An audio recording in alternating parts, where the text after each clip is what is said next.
Hi, everybody. I want to welcome everybody to our talk with Sebastian Thrun today.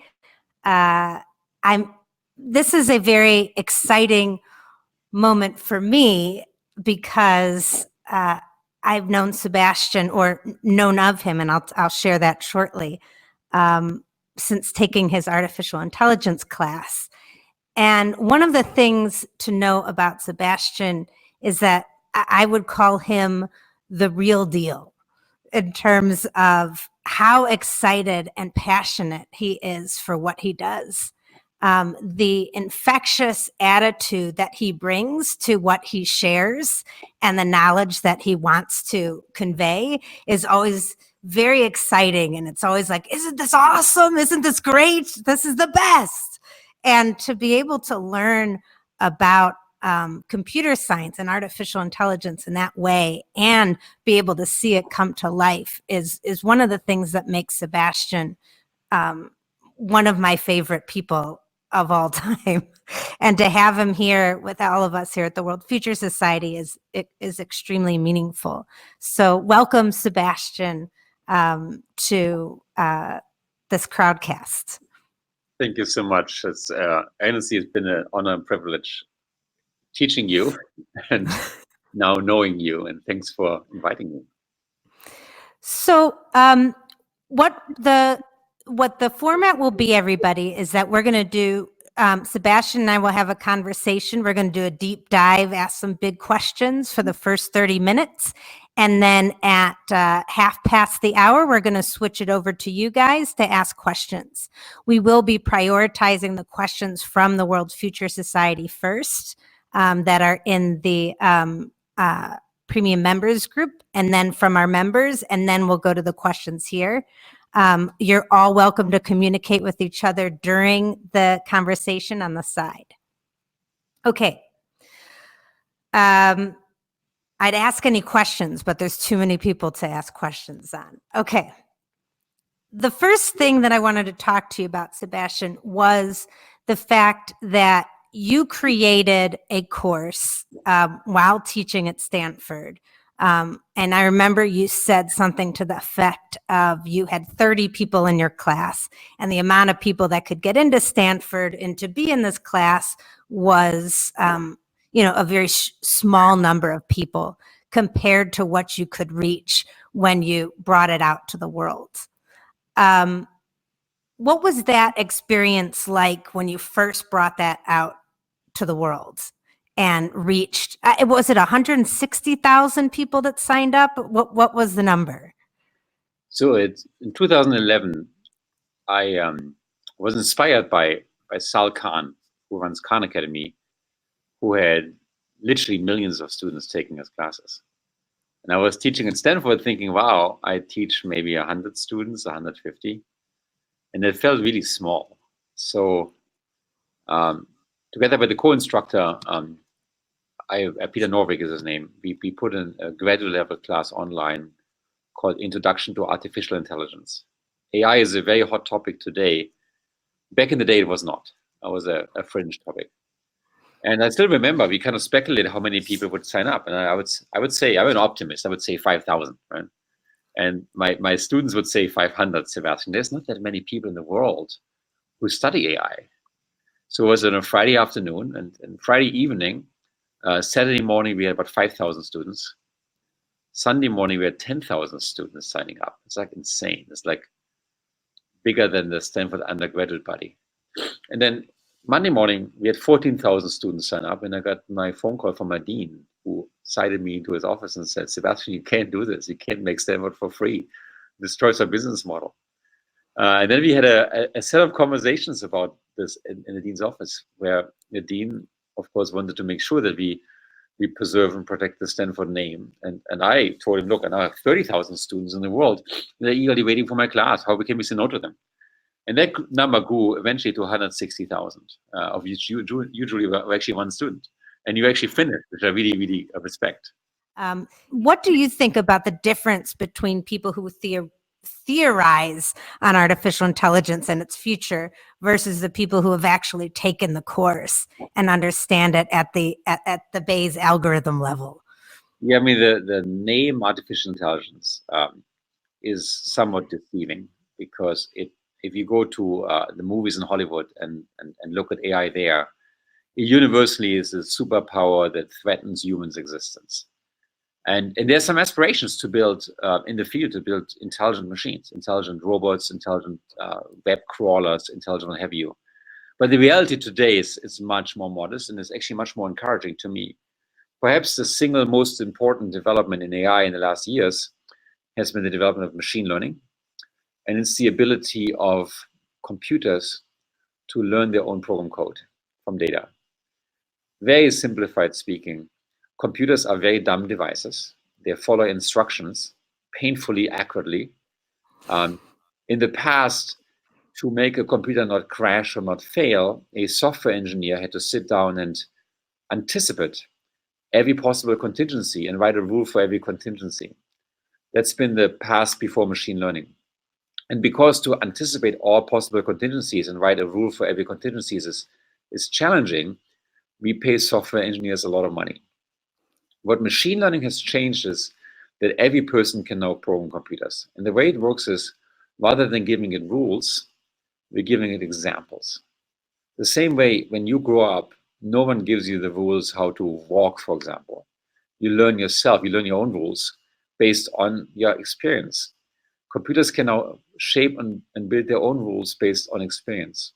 They can basically learn to walk without any programmer ever saying what walking really entails. And in doing so, we're now able to program computers many more complicated things than in the past. To give an example, a student team at Stanford recently looked into diagnostics of skin cancer from images, right? So you pay the dermatologist really good bucks to find possible skin cancer. Skin cancer can be extremely lethal. It's the most common cancer in the United States. You go from stage 0, where it's curable with a kitchen knife, to stage 4, where with 80% chance you'll be dead in 5 years, in less than a year. Okay, that's just the fact. Now, to be good in finding skin cancer, we train dermatologists for more than a decade. And there's a shortage of dermatologists. We only have 10,000 in this country, and they make on average $450,000 a year.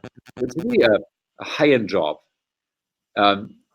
With AI, my students at Stanford were able to train an iPhone to do as well as the best dermatologists. And the trick was, we showed the iPhone roughly 129,000 images of skin conditions, from lesions to rashes, all the way to various cancers.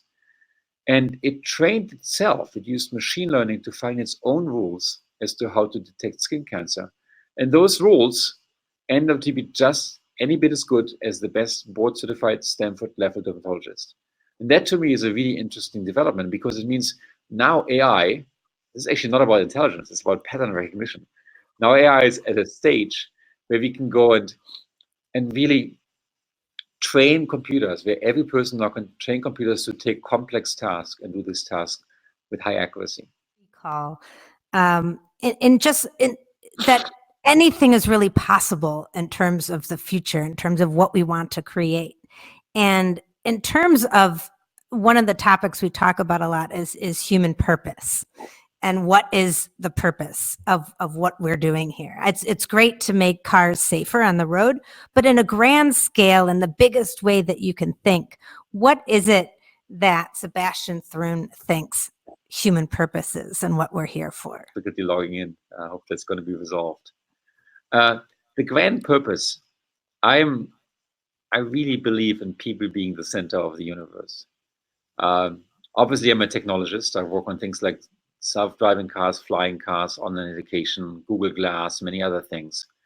But I see technology just as an enhancement of us, a way to make us, basically turning us into superhumans.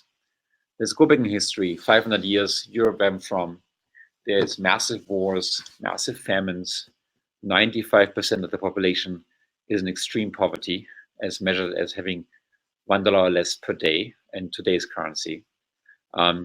No one, except for a small group of monks, is allowed to learn how to read or write. There's no universal education. Kids work in the field. One farmer can produce food for about 4 people. And then we invent things like the steam engine, and we invent modern agriculture. We invent nitrogen fertilization. we push irrigation, we increase the fertility of agricultural land by a factor of 26. All of a sudden, a farmer can produce food for 300 or 400 people. And that has turned farmer into superhumans, honestly. It's amazing. And it has freed the other 299 of us up to do better things or different things than farming. So we started to learn how to read and write. And we started the period of enlightenment, where we all of a sudden collected information, spread information. We wrote books. We were able to learn from the experience of others in a much grandiose scale than in the past. In all of this, I think human life has become better and better, and not worse and worse. I am today, I'm a superhuman. I'm sitting in front of a computer and I'm speaking to people that are thousands of miles away. That is physically impossible with my regular voice, and is mediated by technology. In fact, interestingly enough, the way my voice propagates is not bound by the speed of sound. Otherwise, it would take hours for you to hear me. It's bound by the speed of light. Kind of amazing. It's much faster. I have a car. I fly planes. That makes me superhuman. I can cross the Atlantic in about 10 hours and be in Europe. That is a superhuman capability. I have fake teeth. That's superhuman. In a prior life, I would have just told you where the fake teeth are today. So if you look at things like general anesthetics, you look at one of my favorite things when it comes to my bathroom is running water and flushing toilets. Look at these things. They're all very recent, and they all turn us into superhumans. So to me, I embrace technology because it really helps the human race to become so much better and so much more interesting. We live twice as long as we live in the Middle Ages, or 3 times as long. How cool is that? So I'm a big optimist for our race and for what we accomplished and where we're going. As it relates to augmentation, do you see that as like as an ability to continue to explore the universe and the unknown, and to continue to augment our abilities to do things that we haven't been able to do in the past? Is that kind of the way that you envision this? I mean, if you look at the history of humanity, I always like to look back to extrapolate for the future, and I often think that we don't pay enough attention to what happened in the past. But in terms of technology, if you look at the last, any technology you really like from your headphones to your computer to, as I mentioned, running water and flushing toilets, basic things, right? Your clothes, the manufacturing of your sneakers that you wear. It used to be that people would never wear new garments in the Middle Ages, and now we do routinely. The food you eat, the way the food is manufactured, all this is no older than 150 years. So I'd say almost anything interesting has been invented in the past 150 years. There's exceptions. I mean, guns are older, the wheel is older, printing press is older, and those are important. But relative to all the things you do today and have today, it's a small fraction. If you do an inventory of your house and ask yourself, show me something that in principle existed more than 150 years ago, you'll be hard pressed to find lots of things. So now if that's the case, and humanity is 300,000 years old, and almost everything interesting came from that 150 years, we should assume that this trend will continue. And if I do the math correctly, what this really means is that only 1% of interesting stuff has been invented yet or discovered yet. Okay, so let's think about this. Even discovery, I mean, the double helix human DNA was discovered less than 100 years ago, right? Planets other than Earth were discovered less than 15 years ago. There's so much stuff that we don't understand. We don't understand how fusion works on the sun, and don't understand how to bring this to Earth, that I believe we have a short understanding in the next 10, 20 years. And imagine if, just take this one topic of fusion, which I believe we're going to find a way to produce in a sustainable and energy positive way on this planet. If we had fusion reactors, we would single-handedly change the debate on global warming and on the climate crisis. And why not go after this? I mean, given our track record that we do the impossible, just this video phone call I'm having here right now was unthinkable when I was a child. Like, you couldn't imagine that you could hold a phone in your hand and have a video conference. And now it's commonplace. It's like so normal that we don't even think about it. Just extrapolate and ask yourself, what if we solve fusion? Or let's take human disease, right? So heart diseases, cancer, many of them are curable if you catch them early. What if you just build this intelligence around us that found our skin cancer by watching us go about our environment, that would find our, let's say, breast cancer by just realizing that the cancerous breast is a tiny bit warmer than the non-cancerous breast. It's very trivial, it turns out. They would find our, I don't know, your kidney cancer by doing an ultrasonic exam every time we take a bath in the bathtub. I mean, I'm making this up. But what if you find our upcoming stroke by just looking at retinal scans and understand the decoloration of the eye, which typically predates a stroke by up to 2 weeks? These things will happen, and they should happen, and they will make the world a better place. We should be imaginative. We should think about, not about, I mean, we take what we have for granted. We love our iPhone, we love our smartphone, right? We didn't have this 10 years ago, it turns out. Somehow now it's a kind of a human right to have one. But let's think further. Why don't we have a system that remembers everything I've ever done in my life and becomes my universal memory, every person I ever met? I built this system called Google Glass. It wasn't a successful launch. It's going to get relaunched. But what if we had that capability to have infinite memory? And what if we could share that memory even more rapidly than we could share today? AI systems now are being built for various professional tasks, from lawyers to doctors to salespeople, to assist them to become experts on day one. And there's some really encouraging data. What if I wouldn't have to go to school anymore and I would be an expert on day one in anything I do? That sounds very futuristic, but it's happening. It's really happening today. You can see the traces of the beginnings of it. And I want us to be ready for it. I want us to be positive, responsible, but open-minded people, understand how much technology has changed our lives already, and be ready for the next wave of society. And I predict, I mean, if you say it can't be done, you're almost certainly wrong. It's so funny that you say they say it can't be done, because there's a documentary called They Say It Can't Be Done, and that's our next guest. The people that produced that documentary on innovation versus regulation. So we'll post that trailer up for everybody to see. All right, we're going to go to the questions here. I'm going to still try to share the screen because I do have a surprise for everybody. The first question that I have is from this is from one of our members. His name's Trent Gillum. I think I'm pronouncing it right, Trent. I apologize if I'm not pronouncing the last name right. But the question is, we always hear about a handful of topics when we think of the future of technology and society: AI, biotech, climate change, overpopulation, sharing economy, etc. What are some concerns and impacts of technology on the future that are outside of our normal topics of discussion? Oh, that's a great question. Boy, I look at society mostly from the problem side, not from the technology side. So one of the problems that I'm really enthusiastic about is disease. I look at this the following way. Most of the research in disease, I would say almost every dollar goes into treatment. If you go to any cancer research center, they will have these stage 4 patients that come in, and we develop incredibly complicated and expensive treatment methods. There's almost zero work on diagnostics, and especially early diagnostics before it's symptomatic.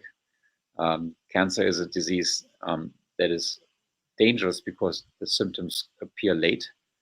I 2 years ago lost my sister to breast cancer, and I wish that cancer would hurt as much as a broken leg, in which case she'd be saved. But it took a while for her to even realize that she was cancerous. And when she did, it was way too late. So then I asked the question, is it feasible to change the detection of cancer at a time when it's non-symptomatic? Could a system tell you, hey, you have a condition, you should see a doctor before you feel even pain? And the answer ought to be yes. There's many other areas of life. I mean, for a long time, I would joke about flying cars, and then I unveiled my own work in Kitty Hawk. And flying cars is maybe the wrong word, but there's a future by which urban transportation will be airborne. They go straight through the air at 200 miles per hour, and you have no traffic jams. The air is much bigger than the ground. The air is 3-dimensional, the ground is 1-dimensional. So even if all our cars took to the skies, the skies would be, this is one of our vehicles called Flyer, which is a about 60 miles per hour max vehicle that truly got to see in life, actually, and fly. So there she is. Woohoo! Yes, there's me. I'm trying to look cool. That was posed for Very that cool. picture, but that's actually flying right there. And then right before the landing. Yes, quite amazing. That vehicle, specific vehicle, is being operated over water for safety.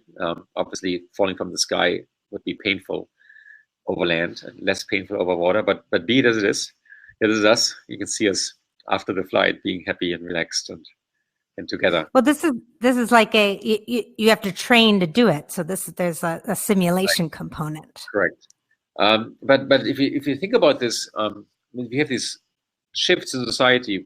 Like if it really is true that someone all the cars are in the air and not on the ground anymore, that's going to be a massive change for everybody. We're going to be much safer, much faster, much more energy efficient. There's at least 50 other things we could invent, right? I would love to have a brain implant that actually speak all languages.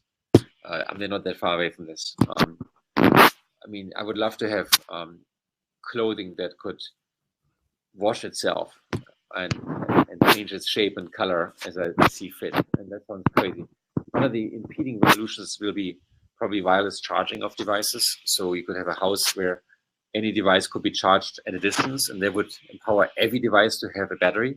Your toothbrush would have a battery, your shoes would have a battery, your plants would have a battery. And imagine what you could do if everything is electrified and becomes an information collecting device. You're going to see a revolution of stuff. You're never going to look for your car keys again, but it's the easy one. Your environment will know exactly what your desires are, what your preferences are. And you will build devices. A good example of electrification, which is very non-trivial but amazing, is electric bicycles, where all of a sudden you are a superhuman as you pedal your bike. I highly recommend everyone to try one out. They're really, really transformational. Many of these inventions will be non-linear. It's very hard to say what they are. And the reason is, if you live 100 years ago and you stare at horses, and you stare at horses some more, you would not predict the car. It's impossible because it's a transformational shift. So it's up to the young people here in Silicon Valley and around the world to think crazy, think out of the box, and think from first principles and see what can we possibly invent in the areas that matter. What I wanted to tell everybody in terms of the good news is that we're going to select. We don't know how we're going to do it yet. We're waiting for a couple months for the move of Kitty Hawk into another location. But we're going to invite 5 of you, or around 5 of you, to come and try out the flyer. So 5 brave people. 5 brave people. I'm still alive, so that's a testament. All right. Next question, Bill Van Aaron. I think this is a very thoughtful question here. He says, what are your thoughts on how systems thinking can connect and unite us? Also, your thoughts on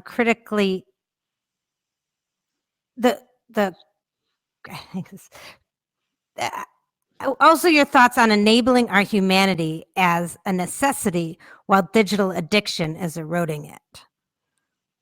Oh my God. I would hold my breath a little bit with value assertion like digital addiction. And I want to be really careful here. We way too often look at the negatives. Prior to about the 16th or so century, books weren't very popular. And beginning of the 18th century, books became super popular. And you could talk about reading addictions. There are people who are really concerned about what does it do to children's brain if children study books. From today's perspective, I think we will all agree that children reading books is actually a good thing, not a bad thing. We are very binary in our beliefs. We all believe that, and we all believe being in front of digital devices is a bad thing. I want to caution us. I think the key capability of digital devices has been to connect people, right? So be it your social network where you look at media that people post and comments people post, be it email, be it YouTube, where now a whole bunch of new artists produce new content that connects the artist with its viewership. And I mean, I have an 11-year-old son who spends a lot of time on digital devices, and he's learning from them a lot. So I caution us to see the potential. I don't want to downgrade the dangers, and it's important to study this as a society, to use those technologies to the best of society and have clear metrics what best really means, right? Really measure what we want to do. And if we do this, I'm a very data-driven person. We might end up finding that there's even more responsible and better ways to interact with those devices that make us stronger. And there's a lot of pitfalls. I agree that, I mean, I do way too much digital in my life for my own pleasure, that there's risks. But I want us to have an open mind. That's really important. System thinking for the society. The way I look at this is I look at what are big open problems and how do we solve them, right? We can all agree that dying from cancer is a big open problem. We can all agree dying in a traffic accident is a big open problem. How can we change this? And then any solution, any technology that I built or my Silicon Valley builds, it's just a tool. Like it's like a shuttle, right? And every tool can be used in a good way or used in a negative way. Like my home has at least 15 kitchen knives, and kitchen knives on a routine basis help me cut my produce and so on. They're very, very useful. But kitchen knives on occasion have been used to kill people. So it's really important in society that we have an open dialogue as to what is responsible use. And that's the time when it's not just technologists who should speak. It should be everybody. It should be you. It should be regulators. It should be the general population. It should be the people affected. And I love those dialogues. And I think we have way too few of those in America today, in a constructive way. Yeah, I think more than one thing can be true at the same time. It's not, we talk a little bit about dialectics, where you can have more than one thing. As true as you said, the knife or fire being an arson or one of the greatest abilities to generate heat or to create beginning civilizations or society. All right, I have another question here from Martin. He says, "It seems to me we are between epochs at the current time. How would you describe the news story that we're now moving into?" What is between? Sorry.